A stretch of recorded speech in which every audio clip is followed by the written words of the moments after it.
Hello everyone. Today we are going to discuss an important topic from chemical kinetics, which is Arrhenius equation.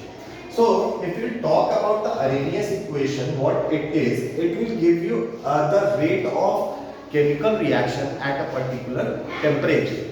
So, how will it be given? What is this particular equation? Now we are going to understand about that. Suppose we have a reaction, say H2 plus I2, which gives, certainly what will happen if we start with this reaction, a point will be reached where the bond between hydrogen and hydrogen will get weakened, and similarly iodine and iodine will get weakened.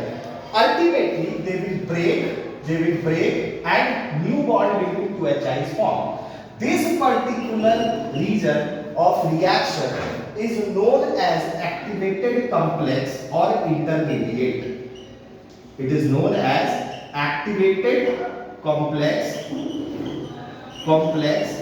or intermediate. And once this particular situation in the reaction arrives, then the formation of product will be very easy and you will get the 2HI molecules. The thing is, the reactants will need some energy in order to get into this particular situation or to form an activated complex or intermediate. That particular energy we tell as activation energy, which is known as activation energy. Activation energy. What it is? Minimum energy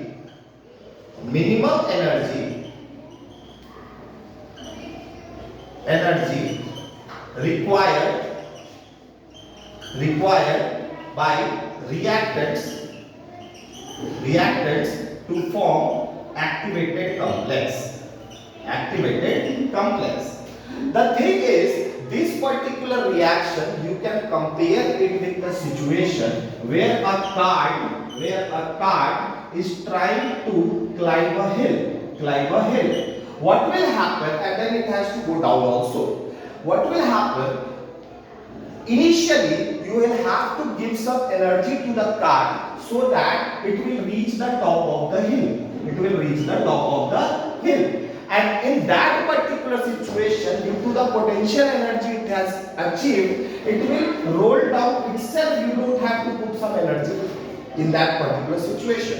Similar thing is about the chemical reactions also. In the chemical reactions, when the reactants get the energy which is desired to form the activated complex, ultimately the products will be formed. The energy required, that energy, suppose the energy you have given to this particular card is this much energy is, you can term in the case of chemical reaction as activation energy. How? Let's talk about that and understand it with the help of a graph. Understand this with the help of a graph.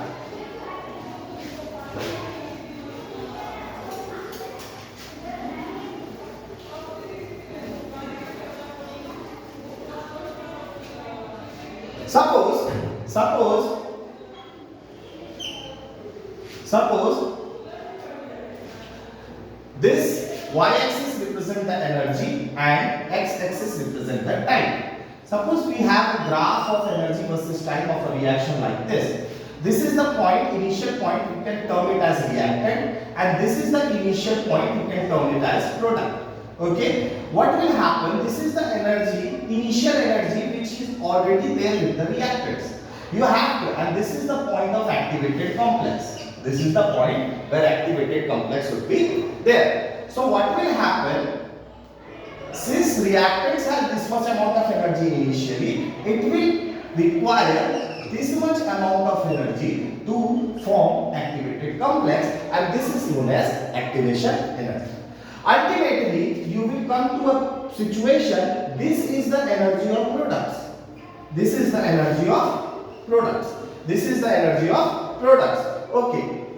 Clear? So you can see about the change in the reaction energy also. You can term it as delta R. So okay, delta HR you can say reaction. change in enthalpy reaction. Reaction enthalpy change, it can be delta HR. And the total energy required by the reactant to form active, the total energy. What is the total energy? You can say as ER plus EA. This is termed as threshold energy. Okay, so you can say that if you want a reaction to happen, then you have to provide activation energy to the reactants. Once activated complex is formed, then ultimately it will change to products very fast.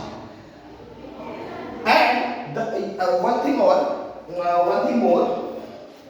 the rate of reaction, it can be determined by the step from where reactants change into activated complex, because that is the slowest process of the reaction. Okay, now what is Arrhenius equation and what are the terms used in that, we can understand about that particular thing.